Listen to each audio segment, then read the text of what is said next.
마가복음 14장 32절부터 42절까지 제가 봉독하겠습니다.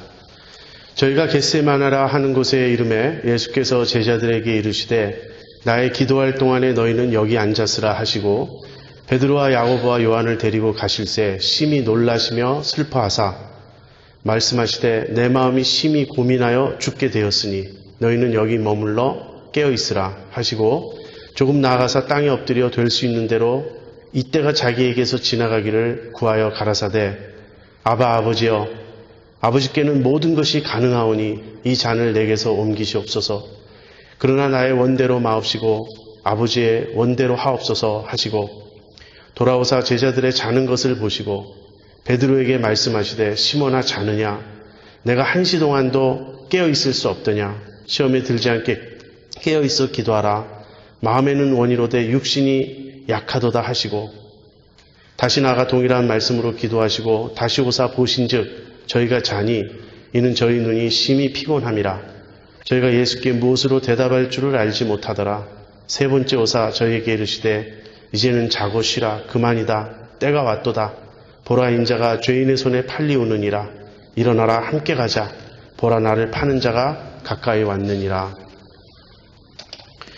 오늘은 종료주일입니다. 우리가 오늘을 종료주일이라고 부르는 까닭은 주님이 오늘 예루살렘에 입성하셨고 주님이 예루살렘에 입성하실 때 사람들이 종려나무 가지를 흔들면서 주님을 환영했기 때문입니다. 그래서 우리가 오늘을 종료주일이라고 부르고 오늘부터 한 주일을 우리가 순환주간이라고 부릅니다. 그래서 이번 이제 돌아오는 금요일이면 주님이 십자가에 달려 돌아가시는 성금요일이 됩니다. 그리고 다음 주 새벽에 주님은 부활하시는 걸로 우리가 그렇게 알면 되겠습니다. 오늘 이 종료주일로부터 시작해서 주님의 십자가의 길은 초읽게 들어갑니다. 이제 하루하루 매 순간 주님은 십자가를 향하여 가까이 나아가시고 급기야는 십자가에 달려 이제 돌아가시게 되는데 오늘 제가 여러분과 함께 십자가의 의미를 함께 생각해 보려고 하는데 오늘은 십자가 이전에 겟세마네 동산에 좀 초점을 맞추고 싶습니다. 사실 예수님의 십자가는 겟세마네 동산의 결과입니다. 주님이 당하신 모든 고난은 어떤 의미에서 겟세마네 동산에서 다 일어났습니다. 그리고 그 겟세마네 동산의 자연스러운 결과로 십자가가 뒤따르는 것이죠. 여러분, 멜 깁슨이라는 그 영화 배우이자 감독이 만든 영화 Passion of the Christ, 그리스도의 순환이라는 영화를 여러분 보셨죠? 그 영화도 겟세마네 동산에서부터 장면이 시작됩니다. 그 Passion of the Christ라는 영화를 보고 나서 제가 느낀 것은 한편으로는 주님이 당하신 그 육체적인 고난에 대해서 잘 묘사했다고 생각되면서도 솔직히 제 개인적인 의견으로는 좀 지나치게 묘사했다는 생각이 들기도 합니다. 그렇지만 그 영화의 초점은 어찌되었든 주님의 육체적 고난에 있는 게 아닌가 그런 생각을 해요. 실상 우리가 겟세마네 동산의 그 의미를 이제 차츰 깊게 생각해 볼 때 주님의 진정한 그 고난, 주님이 겪으셨던 그 아픔, 그것은 육체적 고통에 있지 않다는 것을 우리가 알게 됩니다. 하지만 영화로서 그 주님의 내면적 고통을 그려내기란 쉽지 않았을 것입니다. 또 그래서 그리스도의 순환은 그 나름대로 차지하는 위치가 있을 수 있다고 생각을 합니다. 주님이 십자가를 지시고 많은 고난을 당하시고 우리를 대신해서 죽으시는 이 사건인데 주님이 왜 그렇게 십자가를 힘들어 하셨을까요? 너무나 당연한 이야기인데 제가 질문하는 것 같습니다. 십자가란 얼마나 끔찍한 사형 방법입니까? 역사상 아마 가장 잔인한 사형 방법이 십자가일 거라고 우리가 그렇게 생각합니다. 너무나 그것은 처참하고 참혹하고 너무 고통스럽고 잔인하기 때문에 십자가를 눈앞에 둔 주님께서 고뇌하시고 고민하시고 막 힘들어 하시는 건 너무나 당연하지 않은가. 그렇지만 우리가 이 겟세마네 이 동산에 주님의 그 몸부림치시는 정말 땀이 핏방울처럼 쏟아지는 그런 간절한 기도의 그 내용을 우리가 좀 더 깊이 묵상해 볼 때 주님의 그 고난의 핵심은 육체적 고통에 있지 않았다는 것을 우리가 알게 됩니다. 만약에 십자가가 그토록 아프고 괴롭고 고통스럽고 잔인한 사형 방법이기는 하지만 주님께서 그러한 육체적인 고난을 두려워하셨다면 좀 주님답지 않다는 생각이 들어요. 왜냐하면 주님보다 더 심한 육체적인 고통을 당한 사람 얼마든지 있습니다. 십자가형을 당한 것은 우리 주님만이 아니에요.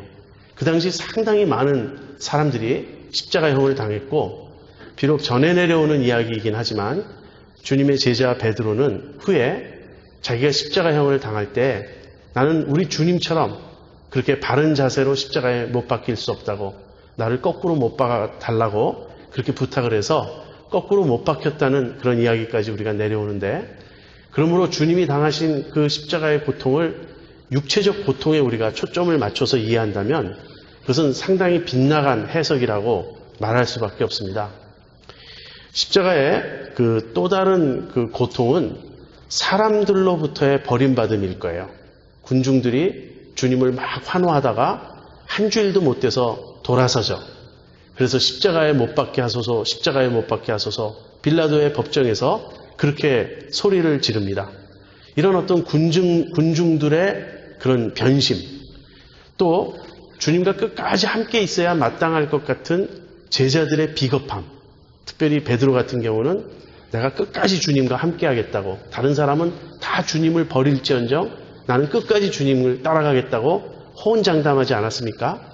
근데 그런 베드로조차 주님을 3번이나 부인하고 뿔뿔이 다 흩어지고 도망치는, 그래서 철저하게 주님 혼자 남아서 그 십자가의 길을 가야 했던 그런 사람들로부터의 버림받은 그 외로움, 배신, 오해, 조롱, 멸시, 이것도 주님의 고난의 큰 몫인 것은 틀림없습니다. 사실 우리가 주님의 이 십자가 그 형을 영화로 볼 때에는 주님이 이 언더웨어를 입고 계시죠. 밑에 이렇게 팬티처럼 이렇게 가리고 계신데 실제로 그렇지 않습니다. 십자가형은 벌거벗고 당하는 거예요. 그러므로 그 수치라는 것은 말할 수 없습니다. 지나가는 사람들이 고개를 절레절레 흔들면서 하하거리면서 성전을 허물고 사흘 만에 짓는다고 한 자요. 내가 하나님의 아들이어든 내려오라고, 십자가에서 내려오라고 그렇게 조롱하고 멸시하지 않습니까? 로마의 군병들이 예수님 앞에서 이 갈대를 흔들면서 유대인의 왕이여 그러면서 거짓 경배하며 예수님께 침뱉고 모욕하고 뺨을 때리고 그렇게 예수님을 조롱하지 않습니까?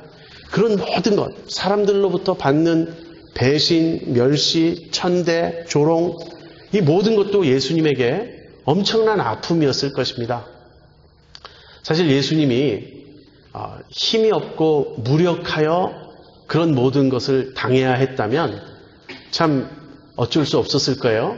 그러나 예수님은 이렇게 말씀하셨어요. 겟세마네 동산에서 자신을 체포하러 온 자들 앞에서 내가 지금이라도 아버지께 구하면 12군단도 더 되는 천사들을 당장에 보내주실 것이다. 주님은 힘이 있으신 분이에요. 주님 앞에서 그렇게 막 깐죽거리고 조롱하고 멸시하는 이 사람들을 주님이 하시고자 하셨다면 정말 단번에 어떻게 혼을 내줄 수 있는 강한 분이시죠. 그런 분이 주님 스스로 택한 길이기 때문에 어쩔 수 없이 자기 자신을 완전히 그들의 조롱과 멸시에 내어 맡기고 있는 이러한 장면인데, 그렇다 하더라도 그것이 주님의 고난의 핵심이라고 보기는 어렵습니다. 예, 육체적 고통과 마찬가지예요. 그런 일 당하는 사람은 얼마든지 있습니다. 주님의 십자가의 고통의 핵심은 무엇이냐면 하나님으로부터 버림받는 것이에요. 이것이 십자가입니다. 주님이 왜 그렇게 두려워했는가? 왜 그렇게 고민했는가? 내 마음이 심히 고민하여 죽게 되었다. 그렇게까지 표현하셨는가? 그것은 주님이 하나님으로부터 버림받아야 하는 그 일을 염두에 두셨기 때문입니다. 주님은 십자가를 종종 잔으로 표현하셨어요. 할 수만 있거든 이 잔을 내게서 옮기시옵소서. 주님 그렇게 말씀하셨습니다. 근데 성경에서 잔은 무엇을 의미하냐면 언제나 하나님의 진노를 의미해요. 이 잔이라고 하는 것은 하나님의 진노입니다. 그래서 하나님의 진노의 잔을 마신다. 이것을 심판받는 것을 비유해서 표현할 때 그렇게 말합니다. 주님은 하나님의 진노를 받아야 했고 그 하나님의 진노란 주님께서 죄인의 자리에 서셔서 그 죄에 대한 모든 율법의 저주와 형벌을 다 받으시고 하나님으로부터 온전히 버림받는 그 형을 당하셔야 했던 것입니다. 이것이 주님이 가장 두려워하셨던 그런 고난이었어요. 우리로서는 차라리 이렇게 생각할 수 있을 것입니다. 뭐 그런 아주 고상한, 아주 고차원적인 깊이 있는 영적 고뇌 뭐 그런 쪽보다는 당장 내 몸이 찢기고 아픈 육체적 고통이 가장 급하겠죠. 저 같은 비겁하고 아주 쫄짱부 같은 사람은 사실 십자가를 눈앞에 둔다면 사람으로부터 버림받는 거 뭐 그런 거 문제가 아니에요. 하나님의 외면 뭐 그런 것도 지금 급하지 않아요. 너무 급한 건 너무너무 아픈 것입니다. 그렇지만 우리가 주님께서 하나님과 누리셨던 그 관계와 그 교제를 이해한다면 주님이 지금 얼마나 힘들어 하시는 것을 그래도 어렴풋이나마 조금이라도 이해할 수 있습니다. 주님은 아버지와 단 한순간도 단절된 적이 없는 완벽한 사랑의 교제 속에 사셨어요. 주님은 하나님께 대하여 단 한 번도 거역하신 적도 불순종한 적도 없으십니다. 그 사랑의 완벽한 하나됨, 그 사랑의 정말 깊은 교류, 그 속에 온전한 거룩함 속에 온전한 하나님의 그 순결한 사랑 속에 하나님과의 의로운 일체감 속에서 영혼을 살아오신 그런 분이십니다. 근데 주님이 이제 죄인의 자리에 서야 하는 거예요. 거룩하신 주님이 죄인들의 죄를 짊어지셔야 하는 겁니다. 이 죄는 너무너무 흉악하고 너무너무 끔찍한 거예요. 그래서 자기가 우리의 죄를, 인간의 죄를 뒤집어 써야 하는 이 사실, 그리고 이 죄에 대하여 가차없이 퍼부어지는 하나님의 그 거룩한 진노를 당하셔야 하는 일, 그리고 그럼으로써 하나님으로부터 버림받아야 하는 일, 이것은 주님으로서는 도저히 상상할 수도 없는 가장 큰 아픔이었던 것입니다. 그래서 그것을 눈앞에 둔 주님께서는 겟세마네 동산에서 우리가 얼핏 보기에는 주님다 보이지 않는 기도를 하는 거예요. 아버지, 제가 이 십자가를 꼭 져야만 합니까? 제가 그렇게 아버지로부터 버림받는 그 과정을 통과해야만 합니까? 그러면서 할 수 있거든 이 잔을 내게서 옮기시옵소서, 이렇게 주님이 아뢰시는데요. 여기서 할 수 있거든이란 말을 우리가 좀 주목해야 합니다. 할 수 있거든이란 말은 어쨌든 좀 제발 아버지 이 십자가를 제가 피할 수 있게 해주세요, 그런 기도가 아닙니다. 그런 기도가 아니고요. 이미 아버지와 아들이신 우리 주님 사이에는 약속이 있었어요. 그 약속은 인류를 구원하는 일에 함께 하시기로 약속하셨어요. 지금 주님의 요청은 이런 뜻이에요. 인류를 구원하되, 그것은 두 분이 약속하셨으니까 바뀔 수 없는, 변개할 수 없는 그 계약이고 원칙이지만 이 십자가 말고 다른 길이 없겠습니까? 하는 거예요. 아버지, 제가 아버지와 함께 인류를 구원하는 이 일에 제 자신을 기꺼이 드리겠습니다. 그러나 제가 아버지로부터 버림받는, 아버지의 진노의 잔을 마셔야 하는 이 십자가를 통하지 않고 다른 길로는 그 일이 가능하지 않겠습니까? 이렇게 질문하시는 거예요. 주님 자신이 잘 알고 있었습니다. 다른 길은 없다는 것을. 그렇기 때문에 다른 길이 없다면 물론 제가 져야죠. 물론 제가 이 잔을 마셔야죠. 그렇게 말씀하시는 겁니다.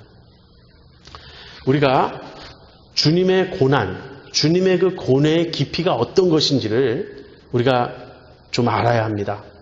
그런데 우리로서는 그것을 아는 길이 쉽지 않아요. 왜냐하면 우리는 한 번도 하나님과 그런 관계에 있어 본 적이 없기 때문에. 그래서 우리가 아무튼 주님께서 우리의 마음에 이 주님의 그 십자가의 의미를 깨닫게 해주시기를 우리가 기도합니다. 자, 그런데 제가 오늘 초점을 더 맞추고 싶은 쪽은 주님 쪽이 아니고 우리 예수님 쪽이 아니고 사실 하나님 쪽이에요.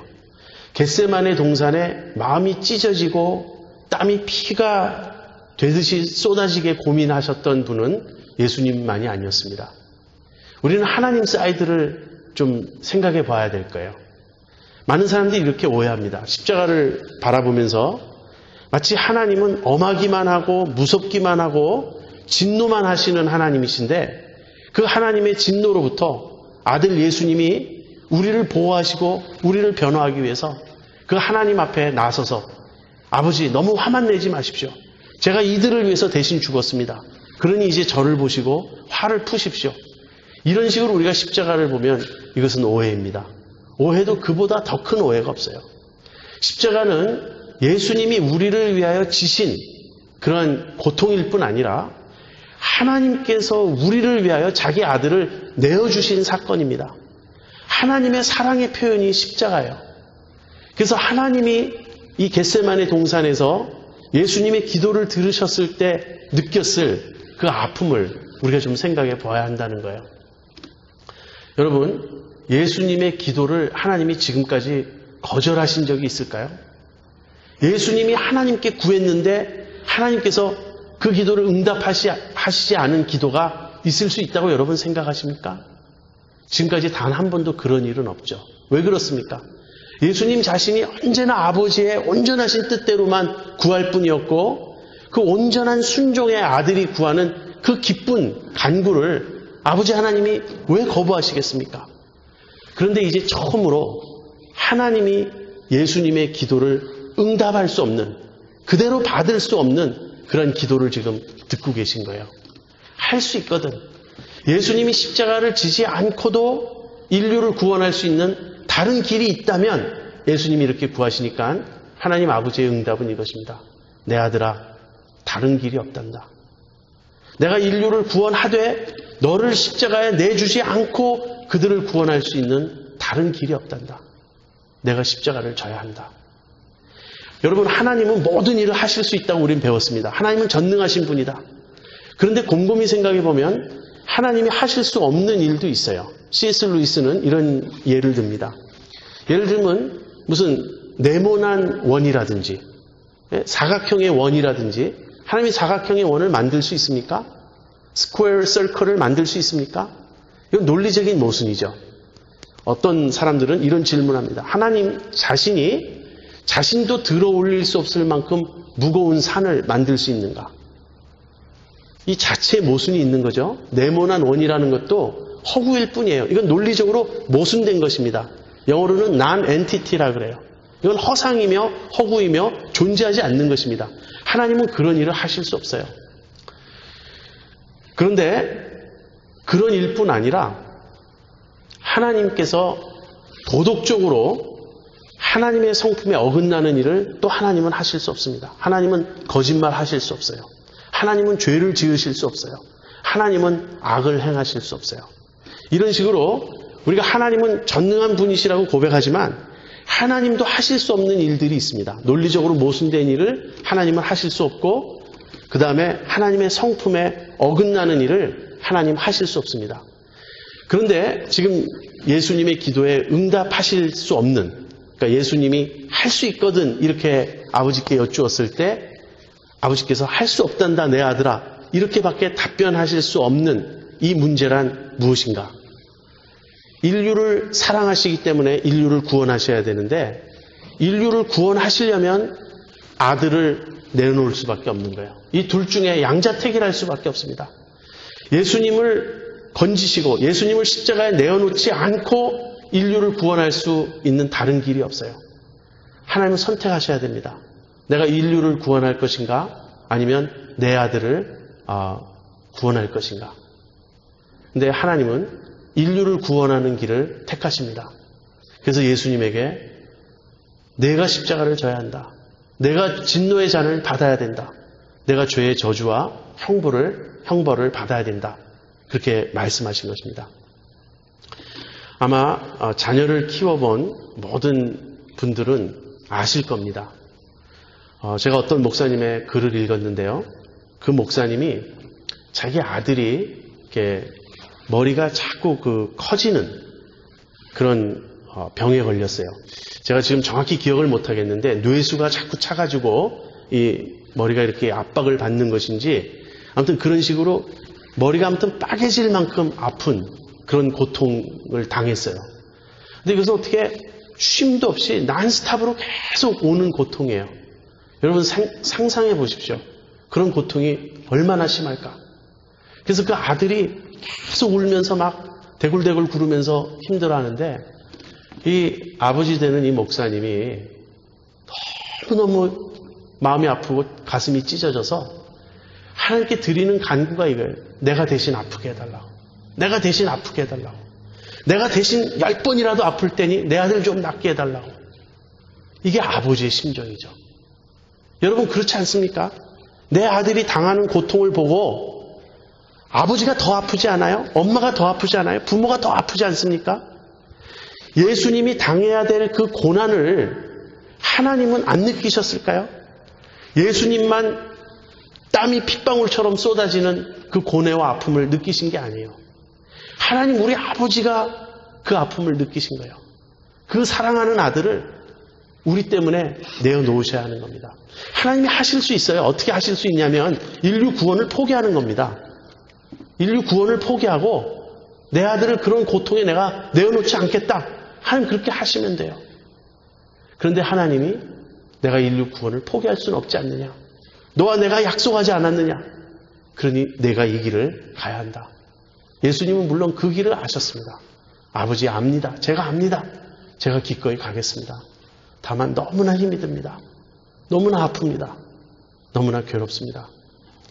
예수님이 당하신 고통도 우리가 다 이해할 수 없지만 아버지 하나님이 당하신 그 고통도 우리는 다 이해할 수 없습니다. 우리가 이 예수님의 고통, 하나님의 고통을 이해하지 못하니까 우리는 하나님이 우리를 위하여 지불하신 사랑의 대가가 얼마나 큰지 우린 잘 이해하지 못하는 거예요. 그래서 우리는 그 하나님의 사랑을 아주 쉽게 생각하고 늘 입으로 우리가 하나님의 사랑 말하다 보니까 그 하나님의 사랑의 그 진정한 그 의미와 그 깊이와 그 크기를 우리가 알지 못하고 이해하지 못하는 것입니다. 제가 언젠가 나룻배 칼럼에 I love you son 이라는 어디서 퍼온 글을 실어서 여러분에게 소개한 적이 있죠. 어느 목사님이 이제 수요일 저녁 예배인지 주일 저녁 예배인지 자기가 설교를 마친 후에 한 노인을 소개합니다. 이 노인이 이 할아버지께서 우리 모두에게 대단히 유익한 말씀을 해주실 것입니다. 그 할아버지가 앞에 나오셨어요.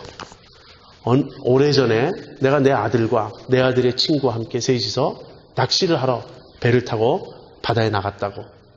그런데 갑자기 막 풍랑이 일고 배가 뒤집히기 직전에 처했다고. 그런데 그게 아니고 그렇게 그런 상황에서 갑자기 배가 요동하더니 이 아들과 그 아들의 친구가 둘 다 물에 빠졌어요. 그런데 배 안에는 이 구명대가 하나밖에 없었습니다. 내가 이것을 누구에게 던지느냐에 따라 그 사람은 살고 다른 쪽은 죽을 수밖에 없는 거예요. 근데 그때 이 아버지의 마음에 얼핏 스쳐 지나간 생각은 내 아들은 예수를 믿어요. 그런데 그 친구는 예수님을 몰라요. 만약에 내가 내 아들을 살리면 그 친구는 하나님을 모른 채, 예수님을 모른 채 영원히 멸망의 길로 가게 되는 거죠.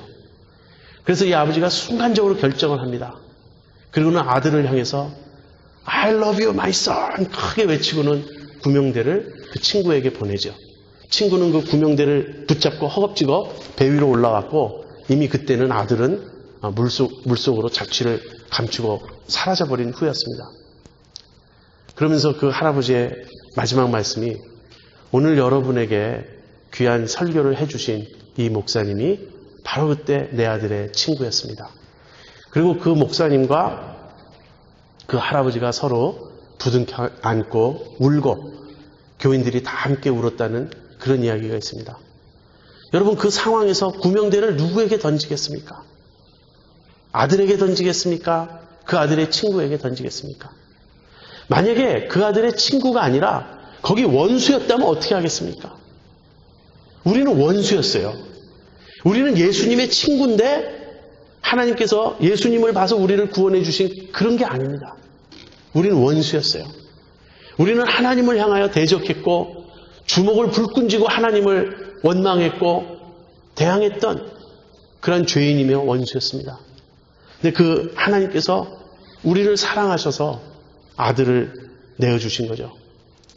주님의 그 고뇌에 찬 울부짖음, 엘리 엘리 라마 사박다니, 나의 하나님 어찌하여 나를 버리시나이까.